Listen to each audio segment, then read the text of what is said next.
students, continuing with unit number 3, sources of financing and cost of capital. In our earlier video lectures, we have already seen sources of financing. We also covered cost of capital partially, that is basic concepts, cost of debenture capital, cost of preferential capital, cost of term loans. Today we will be seeing cost of equity capital and cost of retained earnings, and I have named it as module 3.2D. So moving ahead, cost of equity capital. Dividend payable by the company to its shareholders is a cost to the company for raising the funds by the issuing equity shares, or the minimum rate of return a company is required to earn on the part of the equity financed, is nothing but the cost of equity capital to the company. So when any investor is investing into the shares, equity shares of a company, he will obviously expect some earnings out of his investment. So that rate of return that he is expecting, or the earnings that he is expecting, is nothing but the cost of capital, or the dividend that the company is going to pay to the equity shareholders out of the profit that is remaining. That dividend is nothing but the cost of equity capital in respect to the company. Moving ahead, there are certain important points to be considered while calculating cost of equity shares. So always remember that the cost of equity capital is denoted by KE, where K stands for cost and E stands for equity capital. And there is no need for any taxation adjustment in case of equity capital. What is the reason? Because this taxation comes into picture, okay, already before the profit is distributed to the equity shareholders. That is why taxation is to be ignored and doesn't come into picture in case of calculating the cost of equity capital, because the equity shareholders, they get that profit which is remaining after making payment to all, after making even the expenses relating to taxation. That is the reason we have to ignore taxation, or tax adjustment need not be considered in case of calculating equity capital. Next, while calculating cost of equity capital, the below methods or approaches can be used. See, cost of equity capital, there is no one simple approach. So in calculating the cost of equity capital, you have multiple approaches. So here we will be seeing 5 such approaches or models you can call to calculate the cost of equity capital. So the first model is dividend yield method, or you can call it as dividend yield model, or you can even call it as dividend yield approach. Next is dividend yield plus growth method, model or approach, earning yield method, realized yield method, and CAPM, which is nothing but capital asset pricing model. So today we will be seeing how to calculate cost of equity capital under all these 5 approaches, or under all these 5 methods. So moving ahead. Dividend yield approach. Now first of all, what is the meaning of dividend yield approach, and how are we supposed to calculate the cost of equity capital under dividend yield approach? So dividend yield approach is nothing but it is calculating by dividing dividend per share by price per share. It is also known as dividend price ratio. So what is the formula? Dividend, that is D divided by MP into 100, where D is nothing but expected dividend per share divided by the market price per share into 100. Now under dividend yield approach, when are you going to follow this approach? When we know or what is the expected dividend that the shareholder is going to receive on per share. So how are we going to calculate it? Simple, divide the dividend by the MP. This is nothing but the market price of that particular share. Now MP can also be denoted by simple P. it means the same. Sometimes you may have formula where D divided by P, but that P stands nothing but for MP, that is the market price. And always cost of equity capital or cost of any source of capital is shown in the forms of percentage. That is why we have to multiply by 100. So is this approach clear? Dividend yield approach is going to be followed where we know what is the dividend per share that the company is expected to pay to the shareholders. And obviously if it is whatever dividend that the company is expected to pay to the shareholders will be the cost of capital to the company. So how do you calculate that cost of equity capital? D divided by MP into 100. Moving ahead, dividend yield plus growth approach. So this includes a previous approach, that is dividend yield approach, and you are going to add the growth rate. So when is this approach used? In this method, there is a growth of a company and also the market value of its share shows an increasing trend. So when we know that there is a growth attached to the company, that is the time when we are going to use this approach, dividend yield plus growth approach. So what is the formula? K is nothing but D. Again dividend, but here you can see something called as D1. So D1 is nothing but expected dividend per share at the end of the year. Now how do you calculate D1? D1 is calculated as D1 is equals to D0 in the bracket 1 plus G. What is D0? D0 is nothing but dividend at the beginning of the year. Since the growth rate is attached, since the company is growing, so there will not be a same amount of dividend every year. The dividend will keep on changing as there is a growth. That is the reason dividend at the beginning is called D0, dividend at the end is called D1. And if you have to calculate D1, it is nothing but D0 in the bracket 1 plus growth rate. Let us see the formula. Formula for calculating cost of equity capital by using dividend yield plus growth approach is nothing but D1, that is dividend at the end of the year, divided by MP into 100 plus G, or you can do it as D1 divided by MP plus G into 100. At the last you multiply it by 100. So we make the change here. It is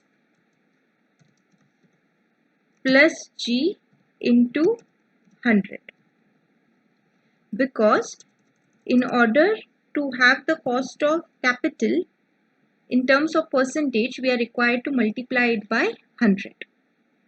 So your D1 stands for expected dividend per share at the end of the year.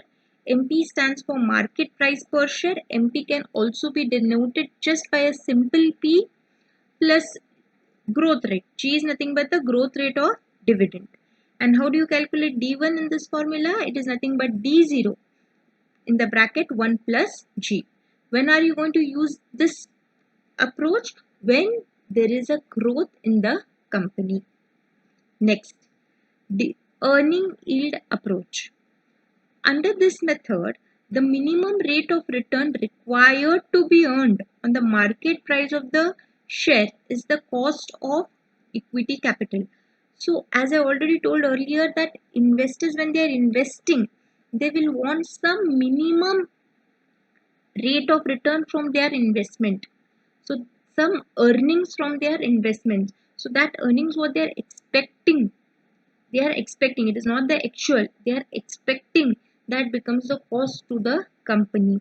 So what is the formula for that? K is equal to E divided by MP into 100, where E is nothing but earnings per share and MP is nothing but market price per share. Suppose if there is growth rate attached to the company, so that is if it is earning yield with growth rate, then the formula will remain same, E divided by MP, just you need to add the growth rate and multiply it by 100. So when are you going to use this approach? This approach is to be used when the minimum rate of return expected from the shareholders is being given. Next, realized yield approach. This method is based on actual earnings and not projected on all the investments. We have already seen that in dividend yield approach or earning yield approach, what is happening? Dividend yield approach is for the expected dividend. Earnings yield approach is for the expected earnings. So expected is projected, not the actual. But this approach, realized yield approach, it is based on the actual earnings. So this approach is going to be followed where the actual earnings is being known of the particular company. So what is the formula for calculating KE? It is nothing but D1.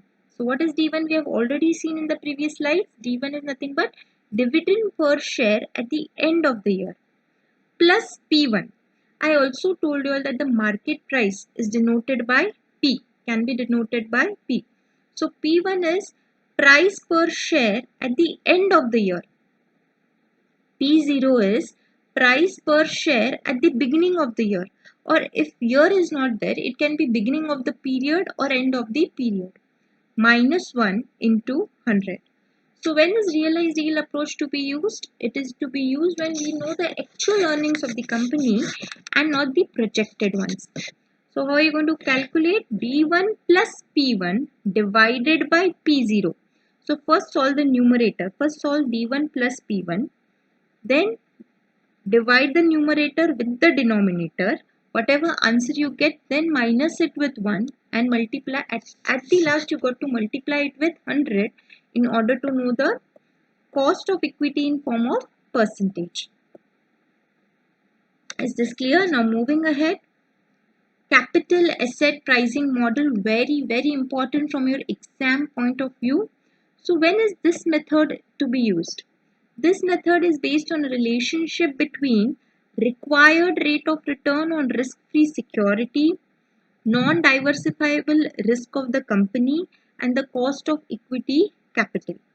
So here there is this method shows a relationship between the rate of return on risk-free security, rate of return on the market security, and the beta coefficient. Let us see the formula. The formula is nothing but RF plus beta in the bracket RM minus RF, where R stands for the rate of return and F stands for the risk-free securities. B stands for the beta coefficient and RM stands for the rate of return on market portfolio. So R stands for return, rate of return, F stands for risk-free securities. Here the B stands for beta, RM stands for R stands for the rate of return and M stands for market portfolio or market securities. Now basic assumptions of CAPM, very important theory question that can be asked.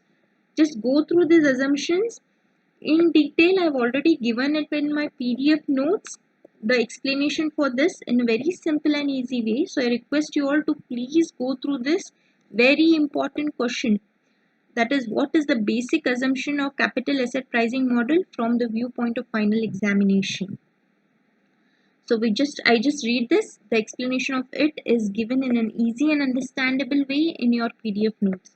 Risk averse investors, maximizing the utility of terminal wealth, choice on the basis of risk and return, similar expectation of risk and return, identical time horizon, free access to all available information. There is risk-free asset and there is no restriction on the borrowing and lending at the risk-free rate. There are no taxes and the transaction cost. Total availability of assets is fixed and assets are marketable and divisible. So capital asset pricing model, very important. Moving ahead, we just take a quick recap of all the formulas that we have learned in order to calculate the cost of equity. So which are the different approaches or the different models or the different methods that we have seen is dividend yield method, dividend yield plus growth, earning yield method, realized yield method, and capital asset pricing model, that is CAPM. So under dividend yield method, what is going to be the cost? It is going to be nothing but dividend. So D divided by MP into 100. If there is growth rate attached to it, then you have to just add plus G, and this is going to be D1. And how are you going to calculate D1? D1 is nothing but D0 into 1 plus growth rate. Then earning yield method is nothing but what is the cost, that is the earnings that the investors are expecting. So earnings divided by MP. MP can also be denoted by P, which is nothing but the market price of the shares.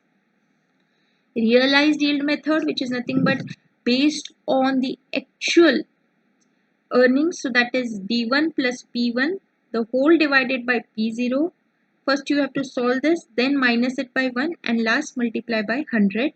CAPM, where it is risk-free return, rate of return on risk-free securities, plus beta in the bracket RM. RM stands for rate of return on market securities or market portfolio minus rate of return on risk-free securities.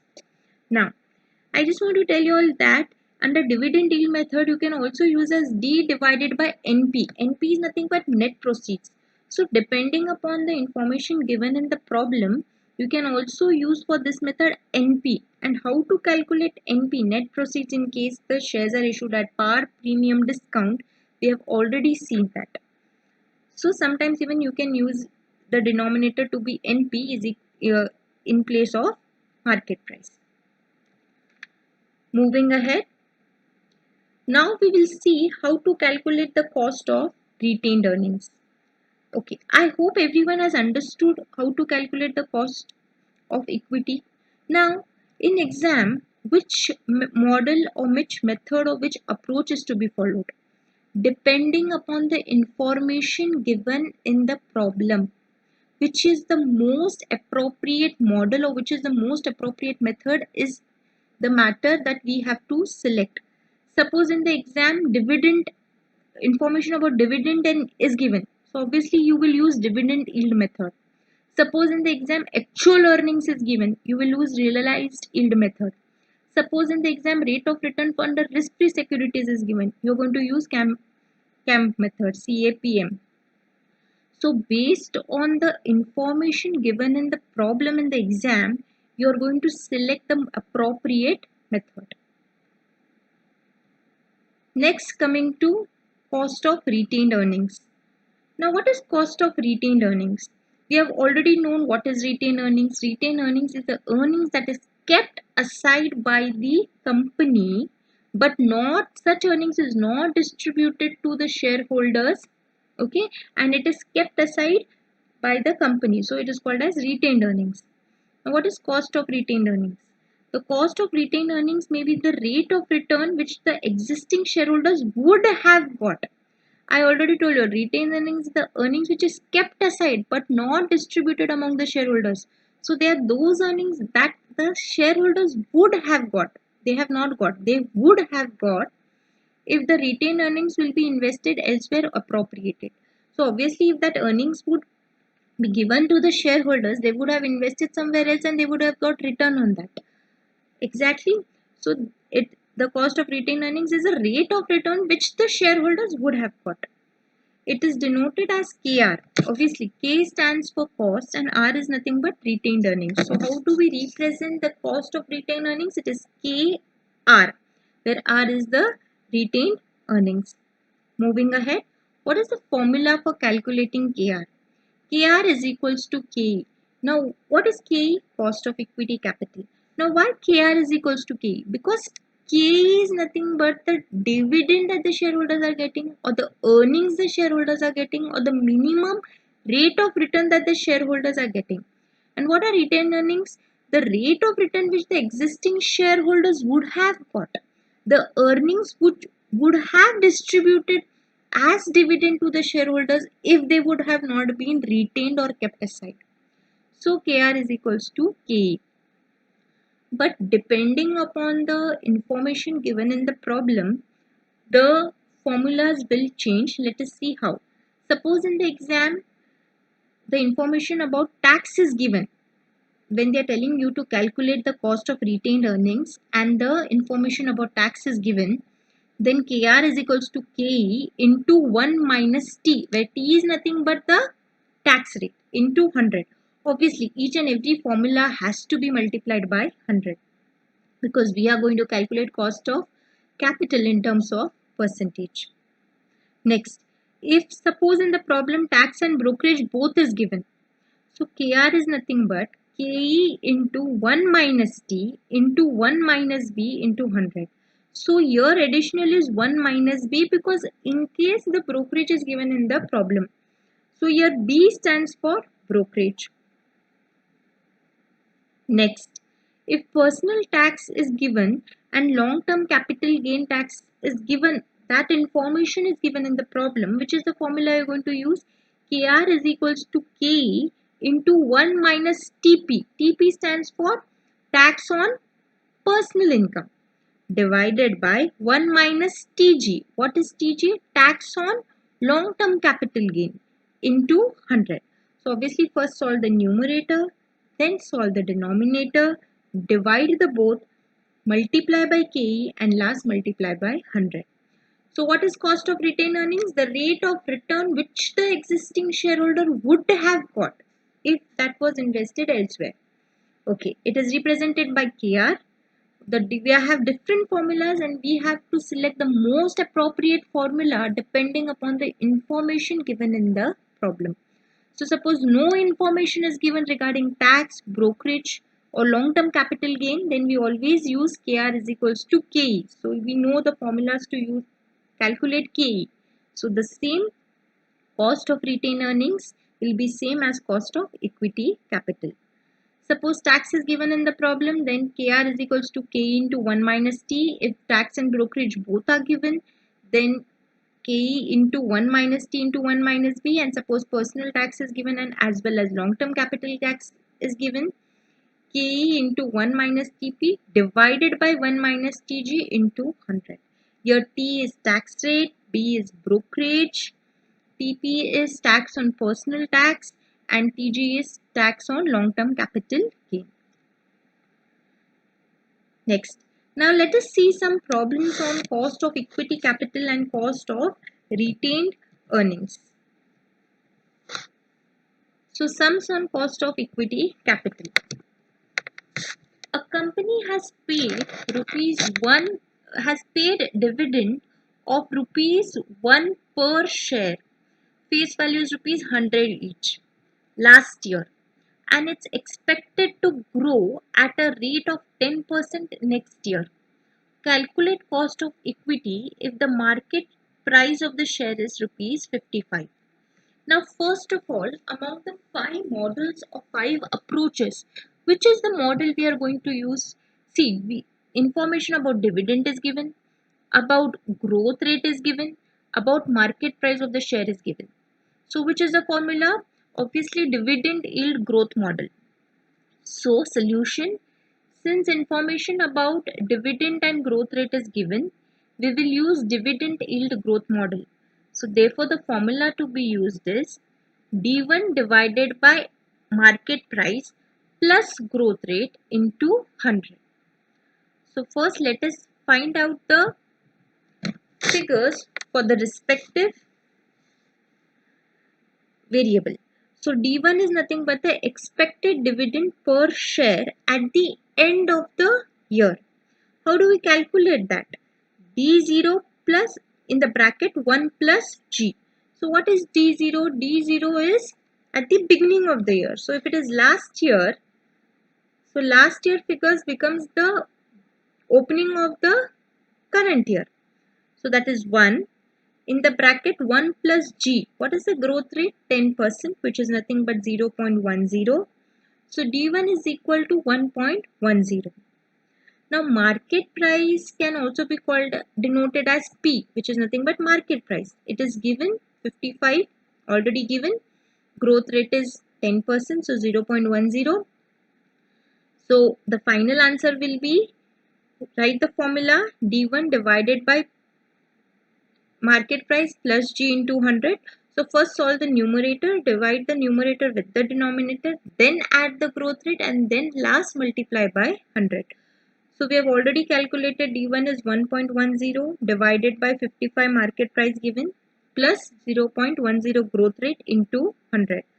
So first we are solving the numerator with the denominator 1.10 divided by 55, which is nothing but 0.02 plus 0.10 into 100. So that comes to 12%. Moving to the next sum. Uday Corporation is a dynamic growth firm which pays dividend, anticipates a long run level of earnings of rupees 7 per share, and the market price is 50 per share. Calculate the cost of equity share capital of corporation. Now, which model are you going to use? Whenever they ask you to solve sums on calculating the cost of equity capital, first you have to select the appropriate approach. So in this case, we have information about earnings, we have information about market price. So which model are we going to use? Earnings yield model. Therefore, the formula is E divided by MP into 100. So E is nothing but earnings per share rupees 7 already given. Market price rupees 50 already given. So what is the formula? E divided by MP into 100. So 7 divided by 50 into 100, which comes to 14%. Moving ahead to the next sum. Calculate the cost of equity capital of H Limited, whose risk-free rate of return is 10%, the beta is 1.75, and the return on market portfolio is 15%. So which method are you going to use? Obviously, you're going to use capital asset pricing model method. So what is the formula? RF plus beta in the bracket RM minus RF. So RF is given risk-free. RF stands for risk-free rate of return, 10% already given. Beta is 1.75 given. Return on market is 15%, which is already given. Just substitute in the formula and get the answer. So RF is 0.10 plus beta is 1.75 in the bracket 1.50 minus 0.10. So you get the answer. At the last, multiply this answer by 100 in order to get the answer in terms of percentage. That is 18.75%. Moving ahead to the next problem. A shareholder purchased a share of rupees 100 for 5 years. He receives dividend at a rate of 10% per year. At the end of 5 years, he sold his share for 113. Find the cost of equity. Now here, are actual figures given or expected figures are given? First of all, your actual facts are given. That at what rate he purchased, what rate he sold, what rate dividend did he receive. So which method are you going to use? We are going to use realized yield method or model. So what is the formula for that? D1 plus P1 divided by P0. The whole answer is going to be minus by 1 into 100. So what is D1? Dividend at the end of the year. So see, always dividend is calculated on the face value. I've already told this in my previous video lectures also. So rupees 100 is the value at which he purchased into 10%. So which is nothing but 10. So rupees 10 is the dividend. But this dividend is for 1 year. So he is having the share for 5 years. So what is the total dividend that he is going to receive in 5 years? 10 into 5 rupees 50. Suppose if there was a growth rate attached to it, then you would do plus G. But since there is no growth rate attached, at the end, D1 is nothing but dividend at the end. How much he will receive? Receive rupees 50. Did everyone understand how we got rupees 50? See, dividend is given only in terms of dividend in this problem is given in terms of percentage. How do we calculate dividend? On the face value. Since the face value is not given, so the value at which he is purchasing is considered to be the face value. So 100 into 10% is 10. This rupees 10 is dividend for 1 year. 1 year. He is holding the shares for a period of 5 years. So multiply into 5. So rupees 50 is the dividend that he will be getting at the end. Now P0 is price per share at the beginning. So when he purchased the shares, so that is the price at the beginning, he purchased at 100. Now P1 is the price at the end of the year. So when he's selling it at the end, what is the value of that same share at which he had purchased? In the beginning it was 100, but when he sold the share at the end, it became 113. So we got all the figures of the formula. Now just substitute it in the formula. So KE is nothing but 50. D1 is 50 plus P1, price at the end at whom what he is selling 113, divided by P0 100, that is at the beginning, minus 1 into 100. So first solve the numerator. 50 plus 113 is 163, divided by 100 minus 1 into 100. So first divide the numerator with the denominator. 163 divided by 100 is 1.63 minus 1 into 100, which is 0.63 into 100, which is 63%. Moving to the next problem. Mr. Mahesh has purchased share of Alpha Limited for rupees 1000. He receives dividend for a period of 5 years at 10% at the end of 5 years. He sold the share of Alpha for 1128. Calculate the cost of equity. First of all, under which model, method or approach you are going to solve this problem? So since the actual facts are given, you are going to use the realized yield method. This is nothing but P0, price at the beginning. This 1128 is the price at the end, that is P1. And dividend is given 10%, which you are going to calculate on 1000 and multiply it by 5. Since growth rate is not given, you cannot add plus G. And you can use the formula for realized yield approach and get the answer. Moving to the next. Z Company Limited provides the following details: RF, beta, RM minus RF. RM minus RF is directly given 6%. So calculate cost of equity. So here, which approach you are going to follow? Capital asset pricing model. So you're going to use that formula and substitute the figures in that formula and get the answer. Here RM minus RF is already given 6%. Okay. Now moving ahead to sums on cost of retained earnings. So ABC company provides the following details: D0 rupees 4.19, P0 rupees 50, growth is 5%, find the cost of retained earnings. Now, there were four formulas to calculate cost of retained earnings. Retained earnings can KR is equals to KE. If tax is given, if brokerage is given, if personal tax and long-term capital gain is given, then the formula will differ.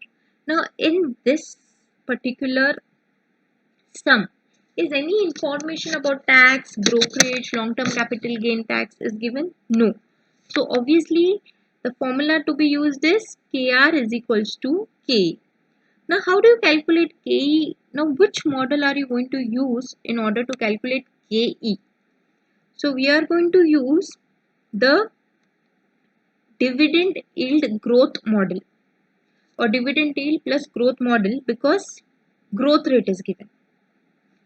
So D1 divided by P plus G into 100. So D1 you know how to calculate. D0 in the bracket 1 plus G. D0 is already given 4.19 in the bracket 1 plus G, 5%, which comes to 0.05, and D1 is 4.39. P is the market price, which is 50, already given. Growth rate is 5%, which is given. Just substitute the figures in the formula and get the answer. So D1 is 4.39 divided by 50. First solved this much. Whatever answer you get, you have to add it with the growth rate and last multiplied by 100. So 13.78%. Next problem.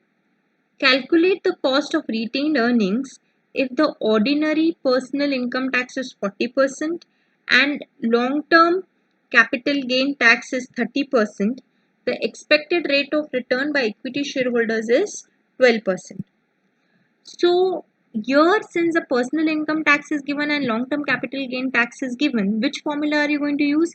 KE in the bracket 1 minus TP divided by 1 minus TG into 100. So here, sorry, it has to be T minus and 1 minus. It has to be TG. So, okay, T is given as 12%. TP is nothing but tax on personal income, which is given as 40%, which is nothing but 0.40. TG is already given 30%, that is 0.30.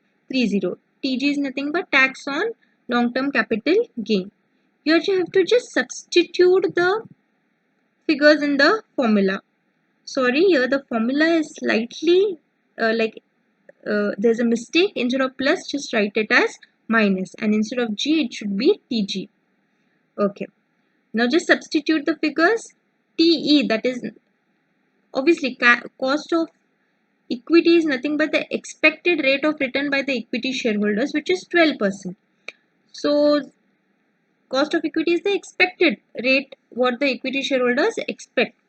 So 0.12 in the bracket 1 plus, sorry, it should be 1 minus.